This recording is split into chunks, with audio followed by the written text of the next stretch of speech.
Hello student good morning केमिति अछ आशा करुचे समस्ते भलरे थिबो पिला माने आज आमे पढ़िबा चतुर्थ श्रेणी परिवेश बहिर नवम अध्याय उद्भिदर विभिन्न अंशर कार्य पूर्व क्लास रे आमे मूल कांड एवं पत्रर कार्य विषय पढ़ी सारिछु। आज पढ़िबा फूलर कार्य। पिला माने तुमे जानिथिबो आमे गोटे गछर फूल को खाद्य रूपे व्यवहार करिथाउ। तो सही गछटी हेउची फूलकोबी। एही फूलकोबी को आमे खाद्य रूपे व्यवहार करिथाउ। फूलरू फल हेउथबा गछ साधारणतः फल धरिबारे केतेक फूल सहाय्य करिथाय जेमिति जनी कखारु डालिंब ए सब गछ। गछरे कढ़ हुए कढ़रू फूल और फूलरू फल होइथाय। तो फूल फल हेबारे मध्ये सहाय्य करे। फूलर कार्य गुड़िक है फल धरिबारे साहाय्य करिबा खाद्य को संचित करी रखिबा यह हेउची फूलर कार्य। एबे पढ़िबा मंजीर कार्य विषय रे। क्यों गछर मंजी रे खाद्य संचित होई रही थाए कहलो पिले क्यों गछर मंजी रे खाद्य संचित होई रही थाए। नड़िया चिनाबादाम मटर बुट मका एई सबु मंजी रे खाद्य संचित होई रही थाए। जो गछर मंजी रे खाद्य संचित होई रही थाए सही गछर मंजी को आमे खाद्य रूपे व्यवहार करिथाउ।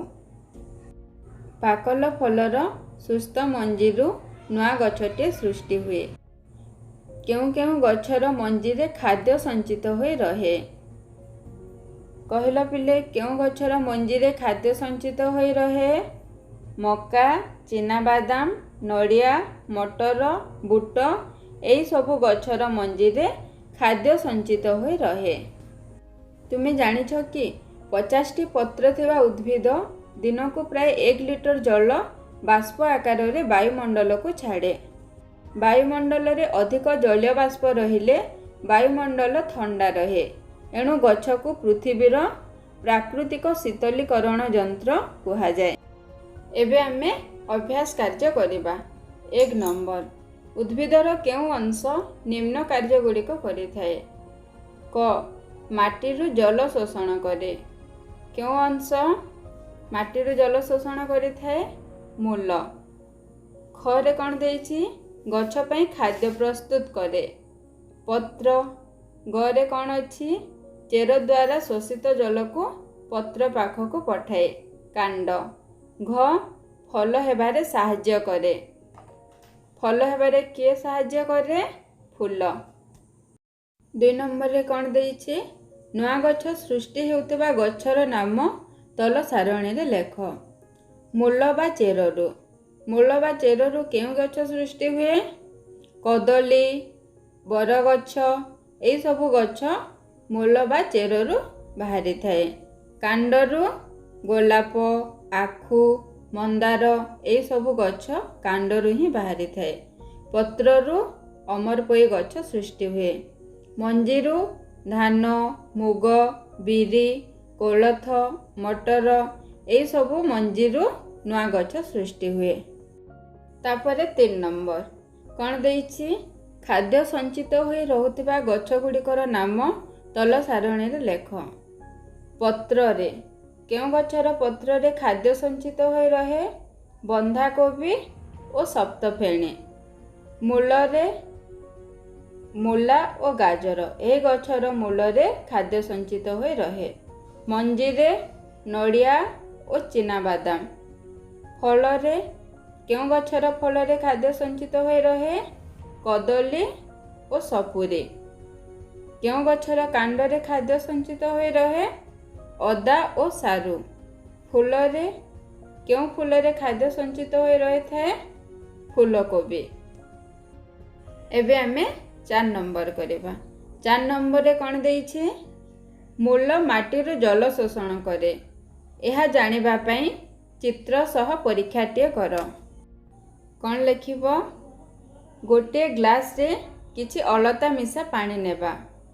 चेर को न छिंडेई गोटे धला खड़ा बा हरगौरा गछ नेबा। तापरे चेर को परिष्कार भाव रे धोई देबा। गछर मूल को ଗ୍ଲାସର ପାଣିରେ ବୁଡ଼େଇ ରଖିବା। କିଛି ସମୟ ପରେ ଗଛକୁ ଭଲ ଭାବରେ ଲକ୍ଷ୍ୟ କରିବା।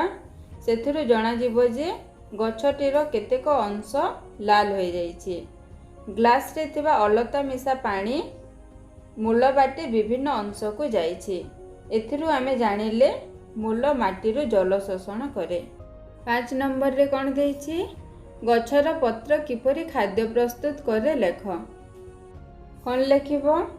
ସୂର୍ଯ୍ୟାଲୋକର ଉପସ୍ଥିତିରେ ଗଛର ପତ୍ରରେ ଥିବା ସବୁଜ କଣିକା ବାୟୁମଣ୍ଡଳରୁ ଅଙ୍ଗାରକାମ୍ଳ ଓ ମୂଳ ଶୋଷଣ କରି ରଖିଥିବା ଜଳ ବ୍ୟବହାର କରି ଶ୍ୱେତସାର ଜାତୀୟ ଖାଦ୍ୟ ପ୍ରସ୍ତୁତ କରେ। 6 ନମ୍ବରରେ କ'ଣ ଅଛି? ଉପରେ ଦିଆଯାଇଥିବା ଚିତ୍ର ଦୁଇଟି ମଧ୍ୟରୁ ତୁମ ପାଇଁ କେଉଁ ପରିବେଶଟି ଭଲ ଓ କାହିଁକି? ଚିତ୍ର ଦୁଇଟି ମଧ୍ୟରୁ ଆମ ପାଇଁ ପ୍ରଥମ ପରିବେଶଟି ଭଲ, କାରଣ ପ୍ରଥମ ପରିବେଶରେ ଗଛଗୁଡ଼ିକ ଡାଲପତ୍ରରେ ପୂର୍ଣ୍ଣ ଅଛି। ଏହି ଗଛଗୁଡ଼ିକ ବାୟୁମଣ୍ଡଳକୁ ଜଳୀୟ ବାଷ୍ପ ଓ ଅମ୍ଳଜାନ ଛାଡ଼ିବେ ଏବଂ ଦୂଷିତ ଅଙ୍ଗାରକାମ୍ଳକୁ ବାୟୁମଣ୍ଡଳରୁ ଗ୍ରହଣ କରିବେ, ଯାହା ଫଳରେ ବର୍ଷା ହେବ। 7 ନମ୍ବର କ'ଣ ଅଛି? ଗଛକୁ କାହିଁକି ପୃଥିବୀର ପ୍ରାକୃତିକ ଶୀତଳୀକରଣ ଯନ୍ତ୍ର କୁହାଯାଏ? 50ଟି ପତ୍ର ଥିବା ଉଦ୍ଭିଦ ଦିନକୁ ପ୍ରାୟ 1 ଲିଟର ଜଳ ବାଷ୍ପ ଆକାରରେ ବାୟୁମଣ୍ଡଳକୁ ଛାଡ଼େ। ବାୟୁମଣ୍ଡଳରେ ଅଧିକ ଜଳୀୟ ବାଷ୍ପ ରହିଲେ ବାୟୁମଣ୍ଡଳ ଥଣ୍ଡା ରହେ। ତେଣୁ ଗଛକୁ ପୃଥିବୀର ଶୀତଳୀକରଣ ଯନ୍ତ୍ର କୁହାଯାଏ। ଆଶା କରୁଛି ସବୁ କିଛି ବୁଝିପାରିଥିବ। ଆଚ୍ଛା ପିଲାମାନେ, ଯଦି ବି କିଛି ବୁଝିନ ତାହେଲେ କମେଣ୍ଟ କରିବ। ଅନଲାଇନ୍ କ୍ଲାସେସ୍ର ନୂଆ ଭିଡ଼ିଓ ଦେଖିବା ପାଇଁ ଆମ ଚ୍ୟାନେଲକୁ ସବସ୍କ୍ରାଇବ୍ କରିବ ଏବଂ ସାଙ୍ଗମାନଙ୍କ ସହିତ ସେୟାର କରିବ। ପୁଣି ଦେଖାବା ନେକ୍ସଟ କ୍ଲାସ୍ର ନେକ୍ସଟ ଭିଡ଼ିଓରେ। ରହୁଛି।